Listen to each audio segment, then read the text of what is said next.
So I'm assuming that I've got people that are either an oral care champion, or maybe you're considering becoming one, or perhaps there are people here who are curious about what the role entails, or perhaps you're just interested in the compliance aspect of things. So we've been delivering training, the aspect of things, to care homes, community service, hospice, hospitals, learning disabilities, to basically anyone that delivers personal care, and we've been doing that since 2015. But it's only recently that an oral care lead or champion has become more popular, and that's really since CQC announced that they're reviewing the oral health, which I'll talk about in a mo. But care homes are particularly keen to appoint an oral champion, and that's great. But as yet, I haven't come across anyone that's particularly confident with what the role entails, which is the whole reason for this webinar, is to clarify the role. Now, what I would like to just say from the outset, this is not an oral care training session. Okay, yes, I am more than happy to give you guys certificates. So in the chat box, if you put your name and your email address at the end, what I'll do is I'll issue a certificate, but it's the role of an oral care champion. It's not oral care training. I'm not going to be talking about the basics of cleaning teeth and tips and coping strategies, or end-of-life mouth care management, that kind of thing. Okay. So what I'm going to do is I am going to give you the basics of the understanding of the importance of plaque removal, because for vulnerable adults and long-term care facilities, the task of toothbrushing isn't necessarily about preventing decay, and I'll explain why later. And I'll show you some examples of poor oral health that made headlines. And I'll give you an example of a care provider who failed in oral health care, just so that you can be more equipped for the CQC stuff.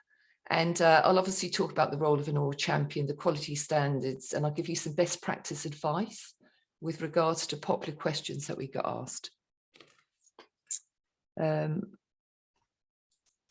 So let me just give a brief intro about myself. I'm a dental hygienist. I've been going into care homes and delivering training since 2015.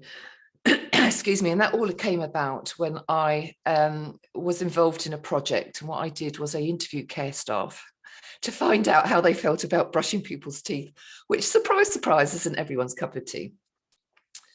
So, but what I did do initially was I went into two care homes. I went into a nursing and a residential home. And when I started asking staff questions, they all went very quiet on me. And I later found that when I carried out oral health assessments, which we'll talk about later,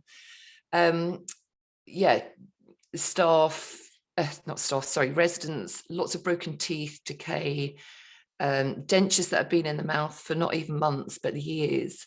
And, some residents didn't even have a toothbrush. So I was kind of wondered whether it was just these two care homes or whether it's a bit more sort of wider spread.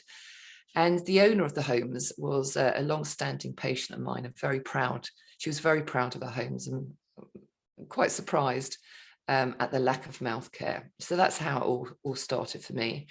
And I started going into care homes delivering an oral care service. And then from then we went into the education aspect. So what the feedback was from staff delivering mouth care, they found it difficult, they found it distasteful, and seen as not important aspect of their residents' care. And one of the things that was a real eye-opener for me was the fact of the amount of people that resist mouth care. So as people advance with dementia, quite often they become resistant to personal care, and obviously mouth care is one of them. And it was a real eye-opener for me, because in practice, in dental practice, you may not want to have a filling, scale and polish, whatever the case is, but you're compliant, you've made the appointment and you're lying there in the dental chair. But when you're approaching somebody with a toothbrush that doesn't want to have their teeth brushed, it's a bit of a different, it's a completely different ball game. So Yeah, we've got lots of tips and coping strategies in our training, which I'm not going to go through today, those with you, but lots of resources on our website. They're all on there. People are keeping their teeth for a lot longer. So basically, if you're in a home or wherever you are, hospital doesn't matter, the likelihood of people having at least some of their teeth is far greater than ever was, before. So in 1968, a third of the population aged 65 and above were edentulous, so basically had no teeth. And today, well, they actually reckon it's less than 3%. I know it's got 6% there, but they reckon it's less than 3% of the population aged 65 and above that have no teeth. So the likelihood are, like I say, people are going to have at least some of their teeth. And it used to be in the old days, everyone used to put their teeth in a bucket of soapy water, clean them all up and hand them out. I've heard that story quite a few times. So yeah, they're having more complex dentistry, crowns, bridges, implants, not that you're expected to know what people have got in their mouths, just the fact that they keep them for longer. Right. If you can have a look at this picture and let me know whether you think this is a healthy or an unhealthy mouth. Okay.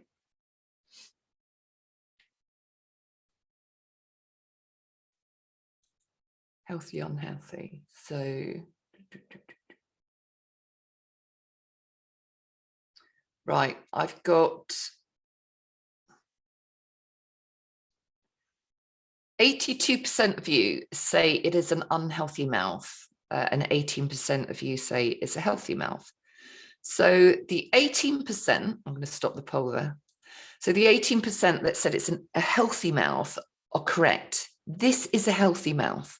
Okay. And what a lot of people do is they'll say it's an unhealthy mouth, because what people tend to do is they look at the restorations. So they're looking at the gold inlays here, and you've got some silver fillings at the back. Yes, this person did have dental disease, but it's all been restored.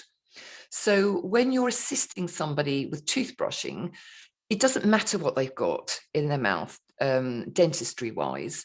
You need to be looking at the supporting tissues. So this person's got a nice pale pink gum, it's firm, it's stippled. This is a 72-year-old gentleman with a healthy mouth.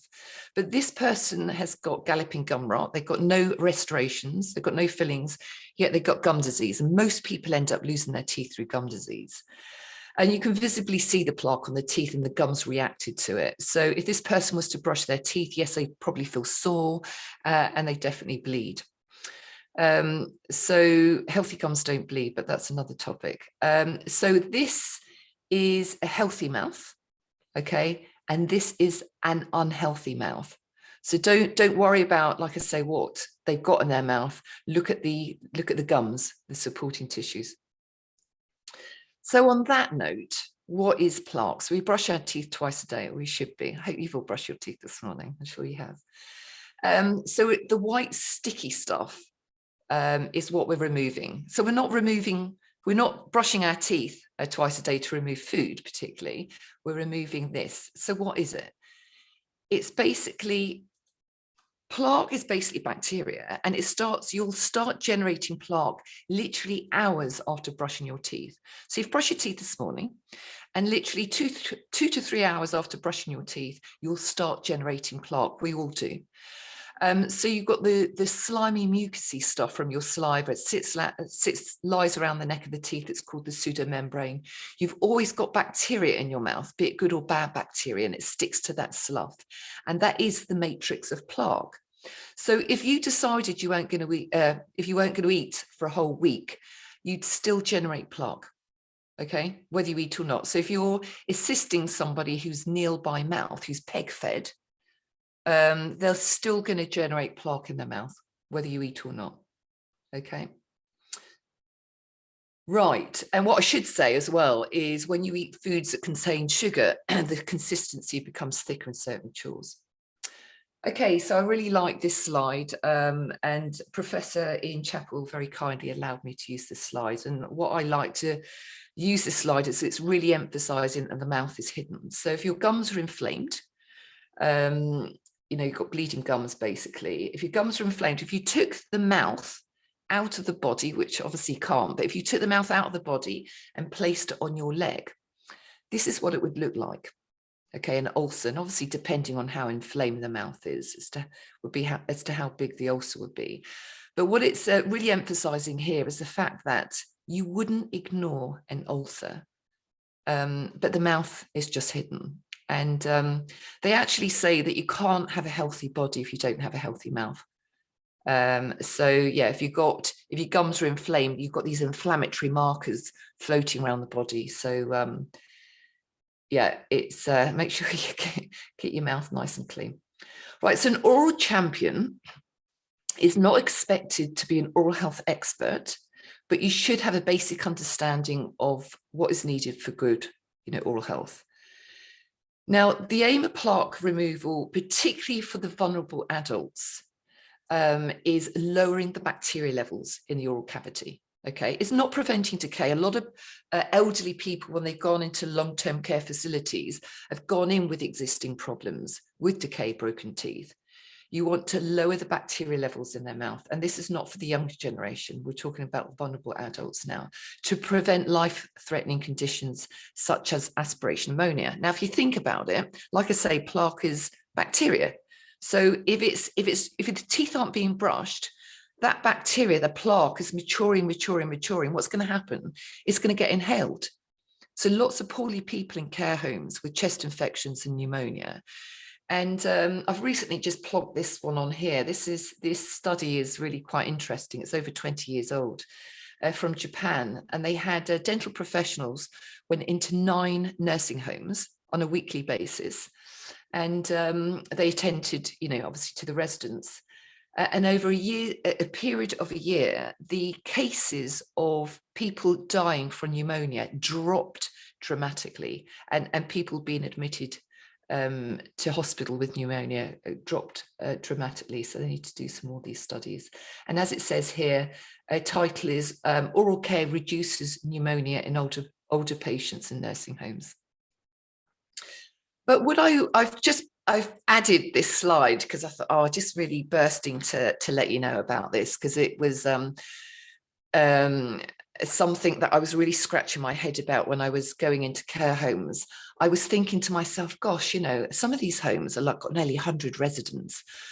Lots of them got broken teeth and decay. So why is it that the care managers aren't phoning dentists every 5 minutes? Because lots of decay, broken teeth. So if I can just explain something to you. So the outer part of the tooth is enamel. That's not sensitive. But the bulk of the tooth is made up of this yellow stuff here, dentine. That is the sensitive part of the tooth. Now, cells are constantly being laid down throughout life. And what that means is, as we get older, this yellow part becomes thicker and thicker and thicker with age, which means that the blood supply and the pulp supply to the tooth gets smaller and smaller and smaller as we get older. So although there's no odontology data to support this, I would say when we get to our mid-80s onwards, we've pretty much lost a lot of sensation to our teeth.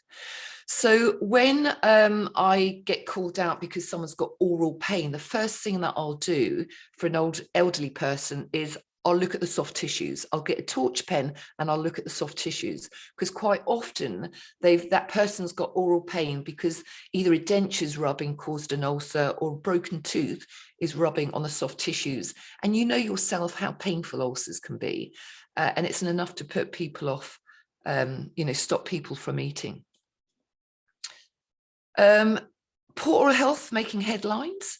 I'm not going to go through each and every one of these, but a couple of things that came out. Let's talk about this one here. Poor oral hygiene, partly to blame for the death of an elderly care home resident. So a chap died in a home, and when a post-mortem was carried out and they looked in his mouth, the bacteria levels were so high, it was described as green slime in the mouth. So it was said that poor oral health was a contributing factor to this chap's death, and an inquest was carried out and the care manager was questioned. And what she said was he kept resisting mouth care. This chap had dementia, not that, but he was resisting mouth care. So I'll talk about in a few slides when somebody keeps resisting, what you need to be doing. And this one here happened during sort of COVID times.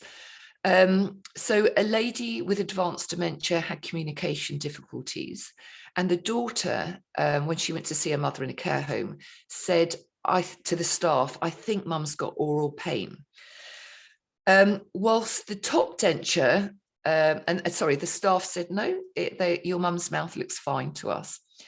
So she said, well, the top denture was taken out to be cleaned at night. So she had a full top denture.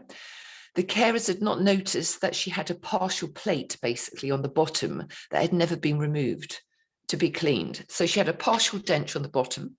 And what happened is the gum had grown over the wires, and that denture had to be surgically removed. That shouldn't happen now because you've got you're carrying out your oral health assessments again, which I'll talk about. Right, so the Smiling Matters report, as you famously all know, that it got published in 2019. Now, the CQC news bulletin, if you like, when that came out in May last year, what they said is oral health is an area of focus in inspections in the coming months. They said on future inspections, we'll be focusing on this aspect and want to see improvements. I hope to see improvements on how oral health is provided for care home residents. Our findings will be published basically later on in the year. They're a bit behind with that report, and I'm on the lookout for it. It's supposed to be coming out this month, 1st of February. Yeah, in February.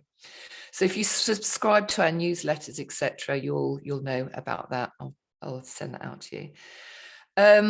So when they did go randomly, well, it didn't randomly, but they went into 100 care homes, learning disability, well, all different types of care homes and community services, etc. And they questioned care managers, care staff, next to kin, residents, and they asked about questions about mouth care. But a couple of questions that they did ask the care managers was, how are you using the NICE guidance? And a lot of care managers didn't know about the guidance, so I'll talk about that. But 4 months after it was put on it was published, or the report came out, 4 months later, they put 2 oral health questions on the Chloes. Okay, so do all staff have training, and how do you ensure oral health is assessed, considered and delivered as part of a person's care plan? Okay, so the only thing I would say with regards to the training is when you are looking for training, make sure in there in the learning objectives, you've got things about, the tips and coping strategies for people that resist mouth care. You've got recommended tools and products are quite helpful for people that are in palliative care and end-of-life care. And what else sort of thing do you know? Oh, soft tissue findings, the oral health assessment. So those 3 key things are pretty important. So the role of an oral champion, I'll go through the list and then I'll go through each one of them. Okay. So your role is to increase the awareness about the importance of mouth care to the staff, ensure that mouth care policy and plans are in place. I'll talk about the policy in the next slide. Ensure that all residents have, tools and products. Excuse me. Make sure that oral health assessments are carried out for every new resident, regardless of how long their stay is. And it doesn't mean that you've necessarily got to carry out the oral health assessments yourself. I mean, someone else can do that, but you need to make sure that they're carried out. Appropriately refer to the dental team and communicate with other healthcare professionals, social care and social care professionals when required. See that daily mouth care has been carried out. Make sure that staff have been trained appropriately, especially people that are carrying out the oral health assessments. Again, you don't have to be that person that trains everyone, but they should be trained appropriately so that they feel confident in doing this. And allow residents to give feedback on the quality of, that will give you some brownie points, quality of mouth care support received if appropriate. So let's just have a look at the policy. So oral care policy should set out plans and actions to promote and protect residents' oral health. Your duty of care in relation to residents' oral health needs and access to dental treatments.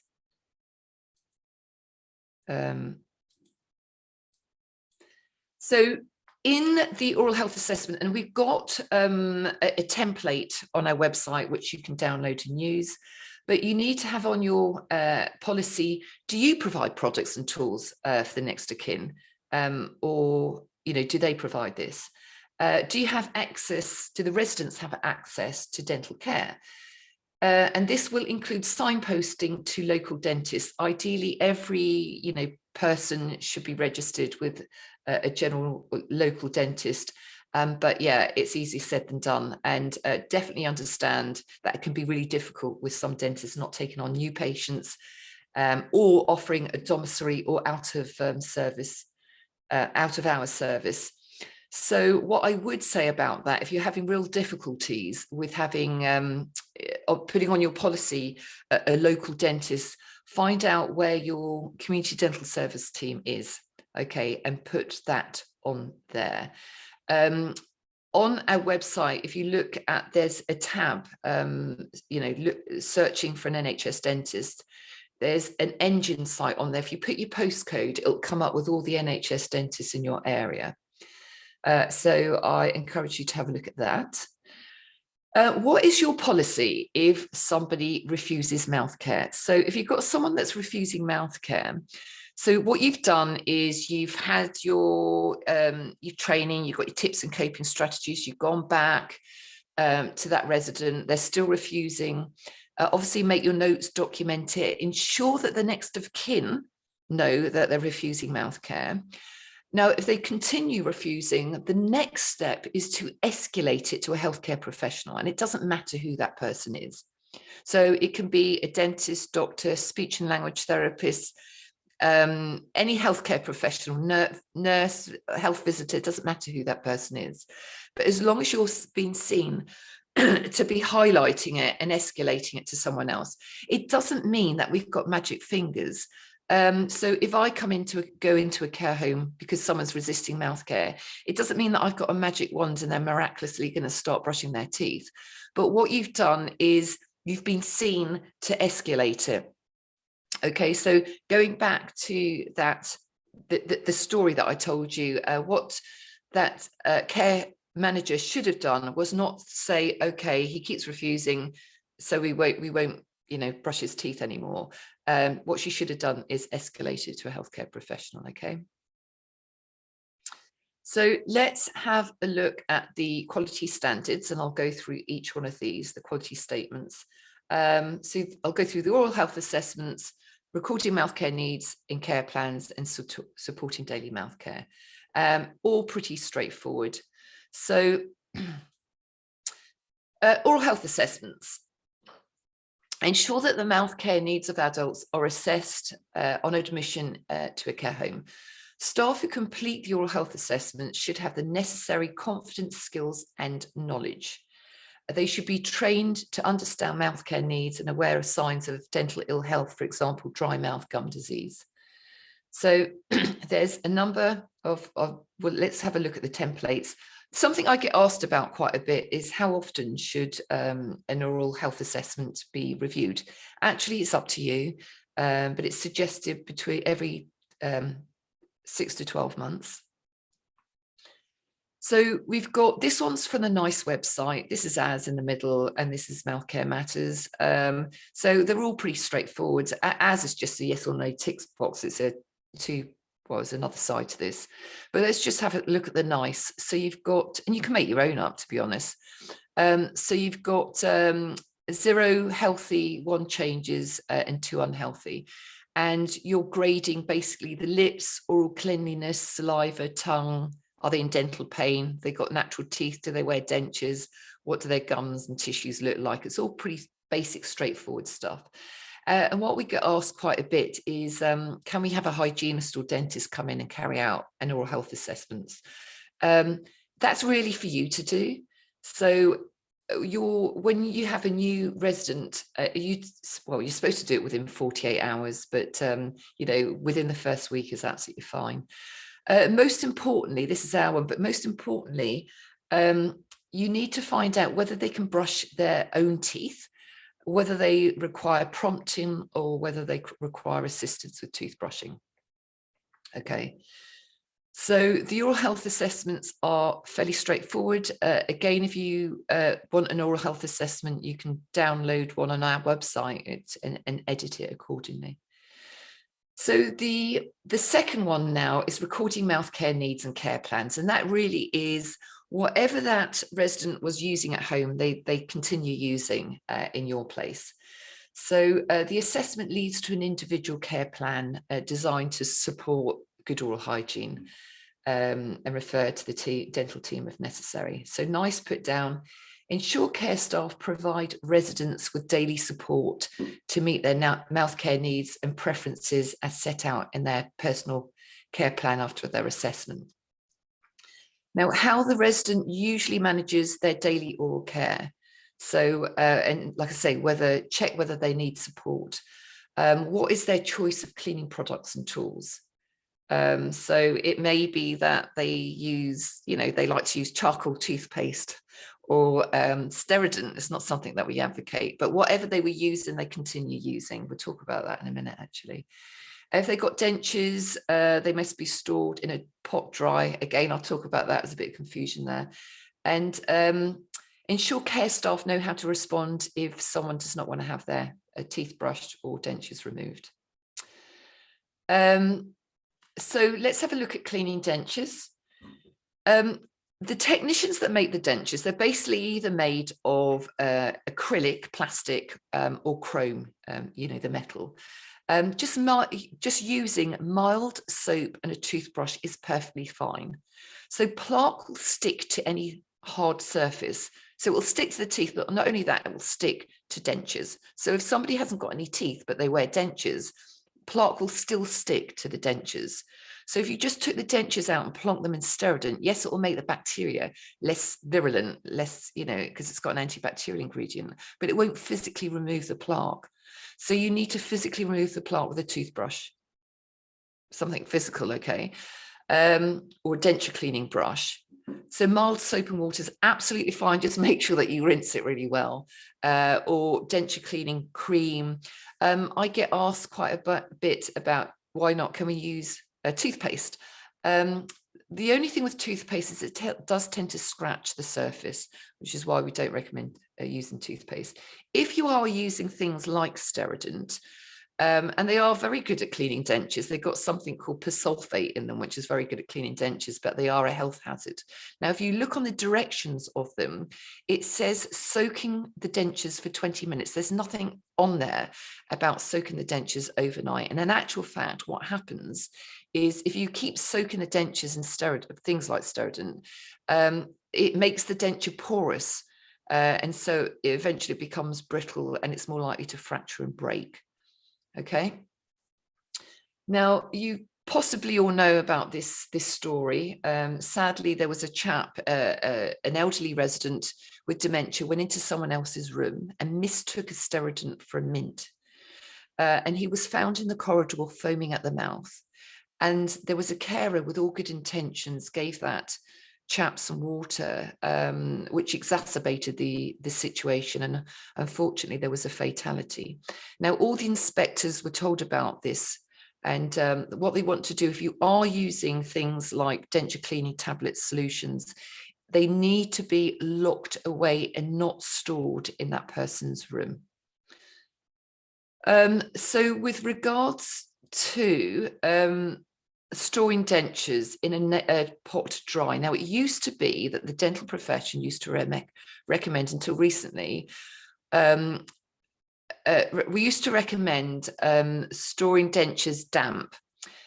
Now, the reason why soaking dentures overnight was recommended was because it was thought that if dentures were left dry for hours at a time, that they would warp, that they would move slightly, causing the plastic material to alter in shape, not fit properly.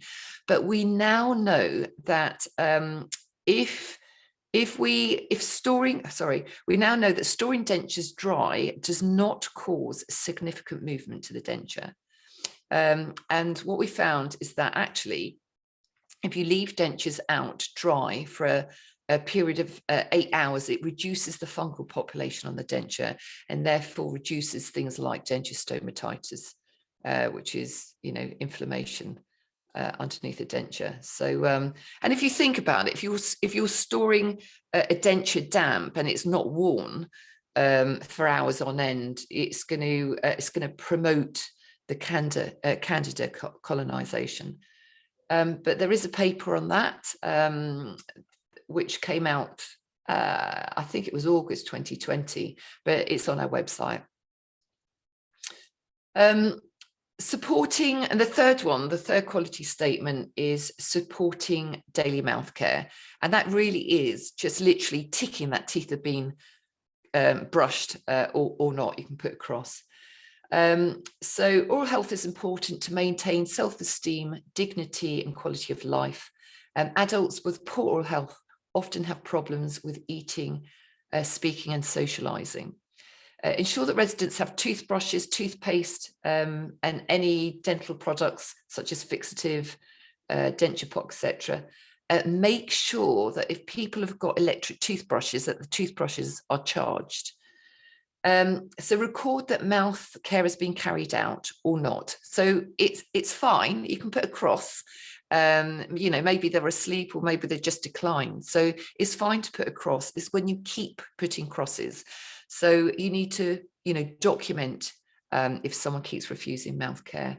Ideally return back at a later time. Look, if somebody doesn't want to have their teeth brushed first thing in the morning, then don't brush their teeth first thing in the morning. Not everyone wants to have their teeth brushed first thing in the morning. And in some cases, when people have got advanced dementia, having all personal care carried out at once sometimes is a bit much for them.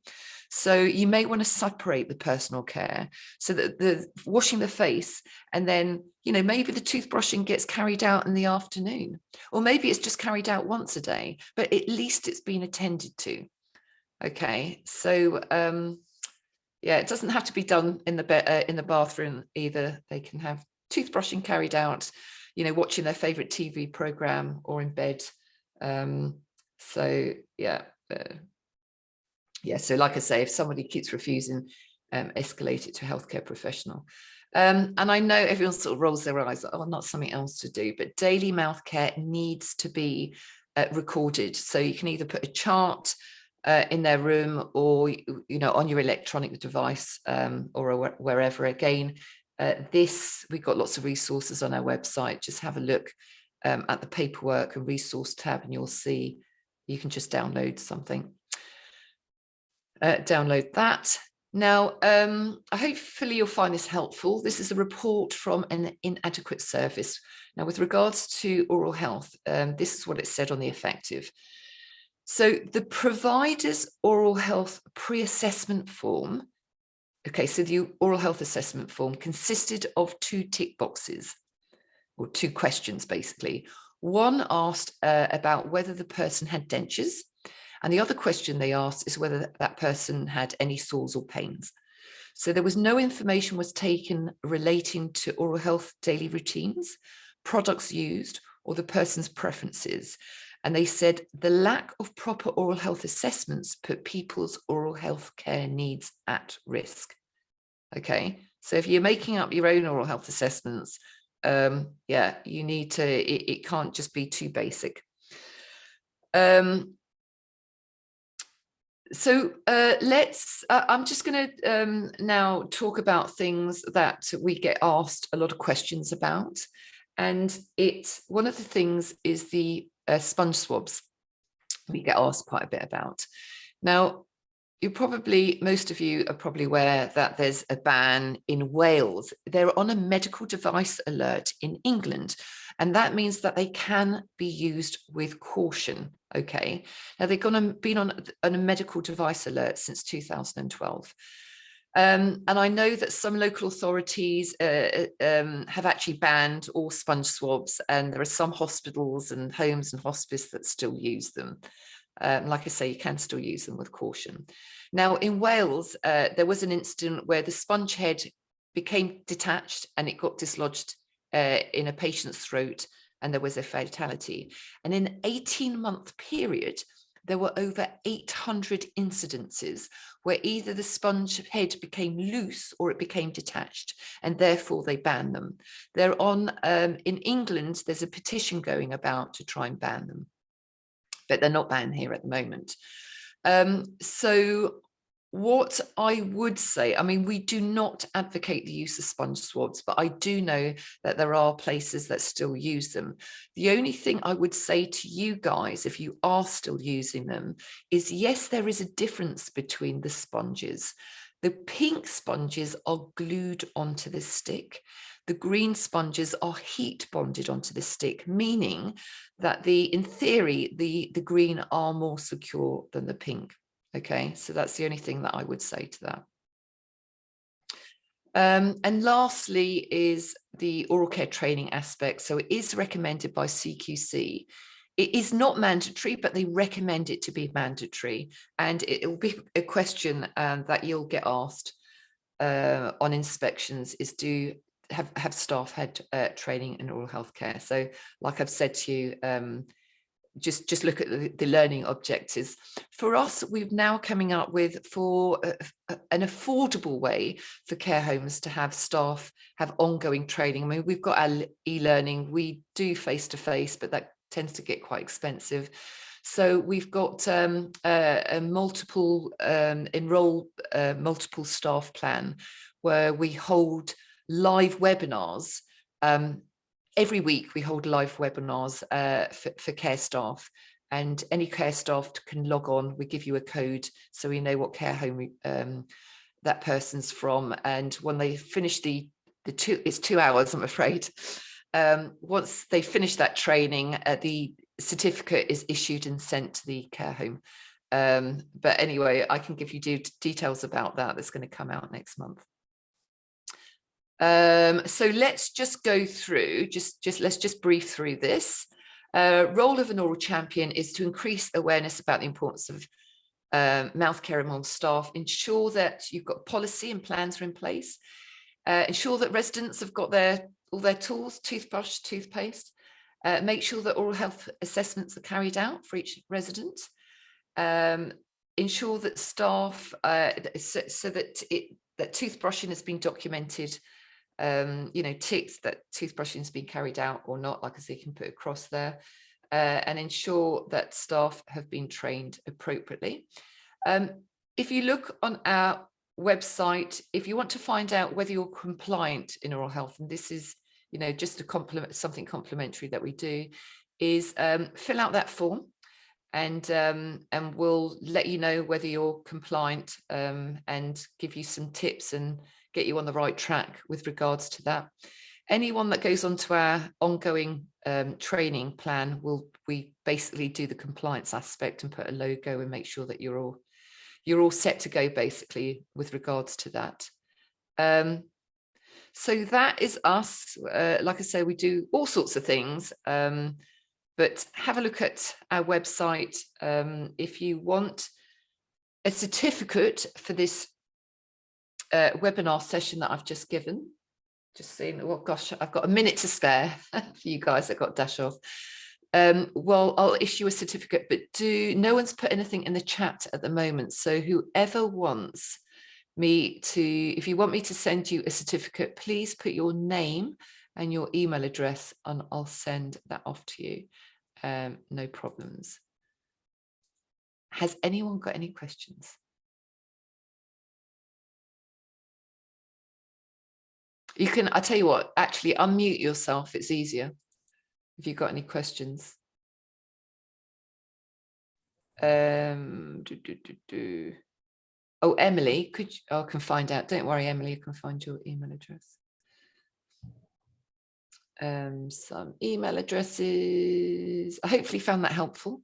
I do tend to talk about it really quickly. And when people say, when we deliver the training, because it's 2 hours, People are like, oh my God, 2 hours about toothbrushing. But yeah, it's the toothbrushing aspect of it is really straightforward, and it's actually a really short section of the training aspect. And yeah, there's a lot of information in there. You kind of come away probably feeling like a mini dentist at the end of it.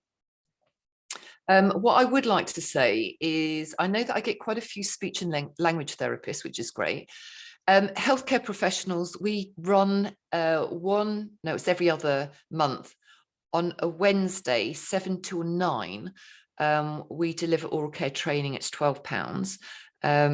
So look on the website and register for that. Like I say, 2 hour, that is an oral care training, and it's all certified for that. And it's, you know, we talk about obviously dysphagia and that aspect of things, and tools and products, and it's quite nice because you can kind of interact and ask questions, and yeah, all the rest of it. So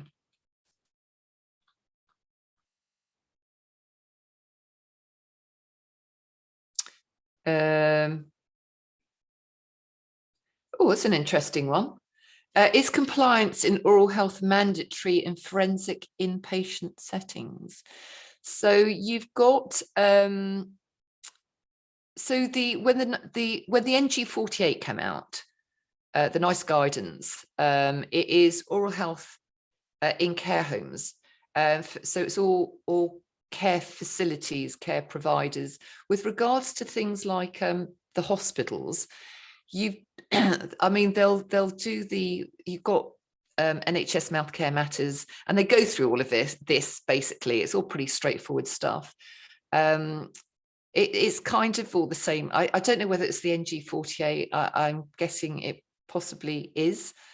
So I don't know so much with regards to the hospitals, although we deliver the training and the NICE guidance for hospitals. So I don't know, you need to look into that yourself, but I'm sure there is compliance in oral health care. Actually, interestingly enough, with regards to NHS Mouth Care Matters, I know that a few years ago that inspectors went into a hospital, and one of the things that they were asking was about mouth care. And I think there was one hospital in particular that there wasn't anything carried out. You know, toothbrushes weren't being provided, etc., etc. And I got a feeling that's how that all came about. Prioritizing mouth care, particularly, you know, in hospital settings, giving training to doctors, nurses, and staff. Right, why were the green sponges better than the pink sponges? Right, okay. And this is something that I had to ask. Okay, so there is a difference between the sponges. So let me just explain again. So the pink sponge swabs are glued onto this stick. Quite often the sponges are left dangling in a solution, they're damp. And the pink sponges detach themselves and become loose quite quickly if they're left soaking. Now, and it's quite easy to pull the pink sponges. We've got lots of videos where I've got a colleague of mine just sort of bites down and pulls it, and the sponge comes out really easily. So if someone is to bite down on a sponge, it can quite easily become detached. So the pink sponges are glued onto the stick, and the green are heat bonded onto the stick. So like I say, we don't advocate the sponges at all, but if you are using them, the green ones are in theory more secure than the pinks, than the pink sponge swabs. So if you are using the pink sponges in your place of work, I would consider seriously changing to the green, because I don't think cost-wise, I don't think there's anything much in it. I mean, I don't say that, I don't actually know, I wouldn't think so.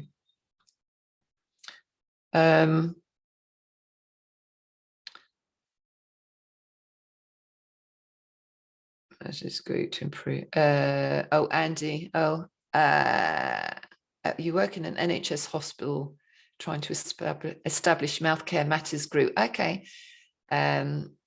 So yeah, Mouth Care Matters run out of funding, unfortunately.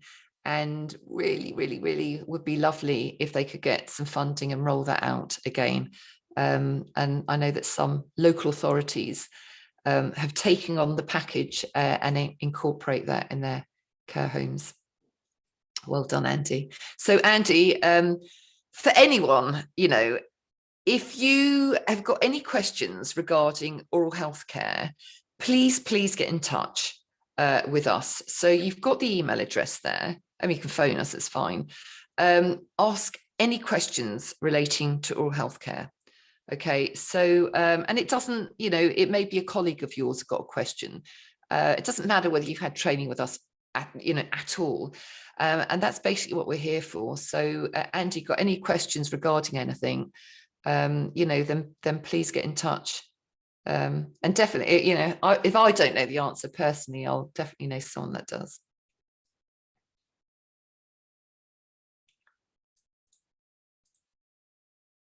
Right, oh, I'm going to stop the recording.